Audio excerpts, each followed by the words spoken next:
Yo, what's up, guys? Woo! You know what time it is. We back. So basically, I'm just gonna go ahead and get right directly into this, and then from there, I'll bring you guys back. So hope you enjoyed this little montage I did for the Honda.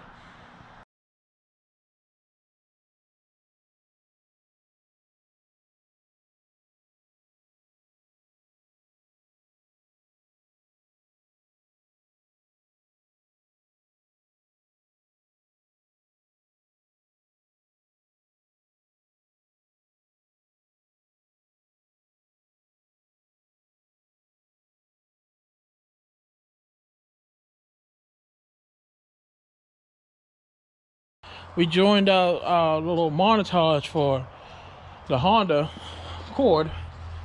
So we did get some packages in, and we got the major big package that came in today. So we got the transmission in here on the ground. I'm going to go ahead and scoop this thing in, unbolt it, and try to pick it up and put it up on this table. I don't know how successful I'm going to be with that, but it's got to go on this table. Right here, we got some packages. I haven't opened them up yet. I got a lot more coming in for this transmission job. Right? So, I don't know how much of these videos that you guys did see, but I did a lot just to get this transmission out. Pretty much, I got everything unbolted. Hold on for a minute. I want to get some light for you guys. So there we go. Now I got it, some light. All right, so pretty much I got everything unbolted, and pretty much I got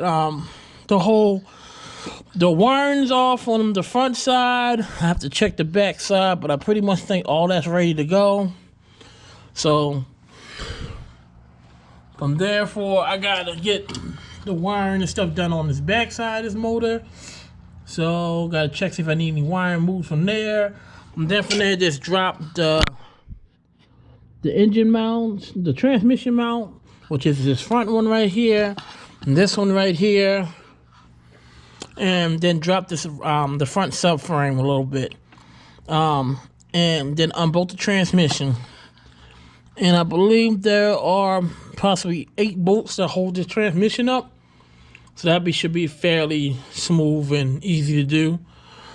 Trying to think if anything else. I think it is. Once I look at the other transmission, I'm sure I'll see if I miss anything.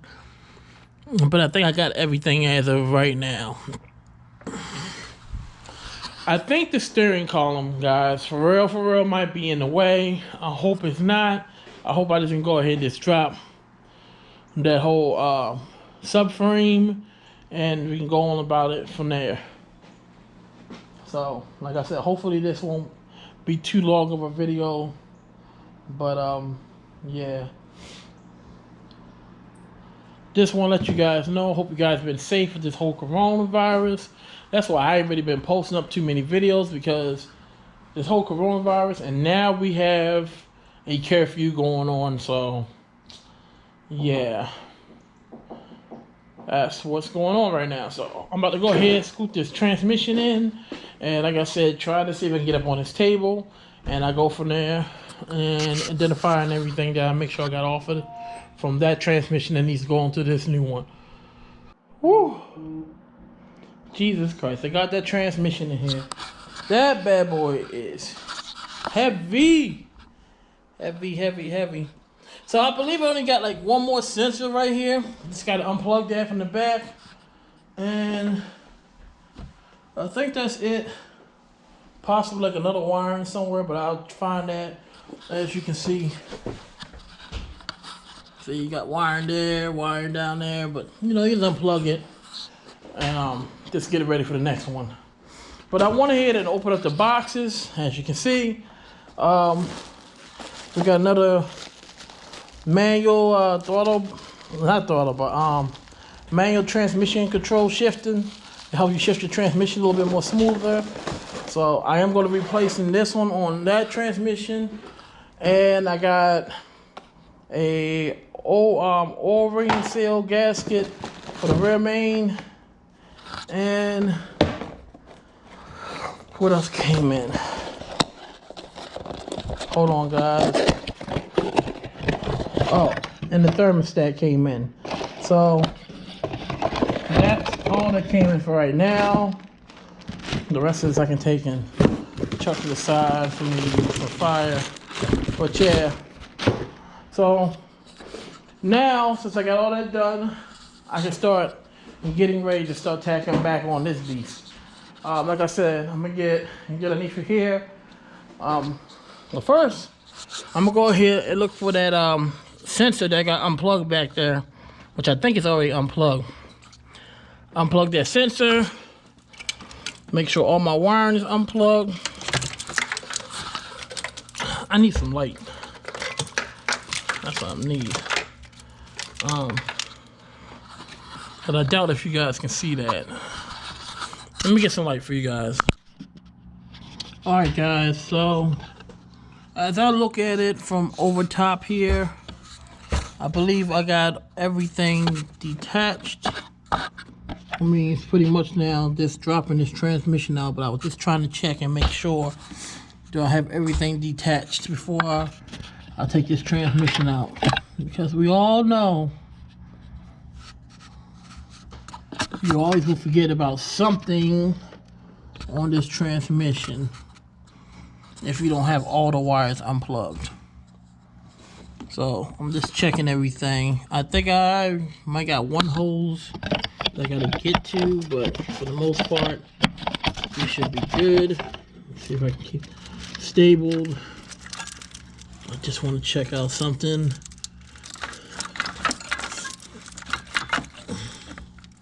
Yeah, it's one hose that I possibly might have to get to. But for the most part, yeah. So, yeah guys, it's like probably like 2 hoses up to the top here that I gotta take off, and then I should be good. Alright. So your boys get ready to go ahead and go on the bottom and start unbolting this subframe / anything else. I gotta look at this drive shaft and see if that's gonna be in the way. I hope not. I really hope not. Okay guys, so as I can see right now, I'm going to unbolt it from right here. It's the same on the other side. And I'm going to get some of these bolts out of this lower control arm right here for me to drop this subframe. And I will show you guys that in a minute, but first, like I said, I already took out the clips for this plastic. So I already took the clips out for some of this plastic. So I'm just gonna hang that down and try to push it back like so. But as you can see, it's gonna be a bolt right here and a bolt right down there for me to remove. And I should drop this subframe down just a little bit more, and then I can be able to get to this engine mount. But I'll worry about that in a little bit. Right now, I just gotta look and make sure everything is posted up just right. Alright guys, so I went ahead and I removed the brake bracket right there. The rotor is gone off of here. So now what I'm getting ready to do, and I got the caliper pinned up. But caliper is pinned up right there, guys. Sorry about the poor lighting. I don't have my big lighting hooked up right now. So what I'm gonna do now is basically turn this wheel, straighten it out, because I already took out the big lug bolt right here. There's like a bolt that goes right here. I already took that out. So what I'm about to do now is straighten up this whole wheel on the driver's side, and take out these lower control arms that connects to the subframe, and that should be it. I can't see nothing else that's going to possibly be in the way. Oh, this end link. I got to take that. Hold on. I gotta take that end link right there and unhook that. I think I'm just gonna go ahead and just. Yeah, that's controller 2. So I think I'm just gonna take this end link from the top right here, and just unbolt this right here, and that should be able to slide right out. So unbolt that, and unbolt this lower control arm, and that should be, I believe, everything that I have to unbolt from this side. I don't know if I have to do it on the other side, but I know for sure I have to do it on this side. Alright guys, so I've been wrestling with this end link. I'm going to have to come back to it. Due to the curfew we got over here for coronavirus, I would normally push it, but yeah, I'm getting ready to hit my butt on inside the house. I'm going to edit this little bit of this footage, and I'm going to come back to it and start on part 2 tomorrow. I'll pick back up on it. So, you know, just guys, stay tuned. Wait for part 2 as of tomorrow. Hopefully by then we can go ahead, drop this subframe, and start trying to turn this transmission in. And hopefully more parts will be in for this transmission, because like I said, I gotta convert some stuff from this over to the new transmission. So yeah, that's what I'm doing. See you guys tomorrow.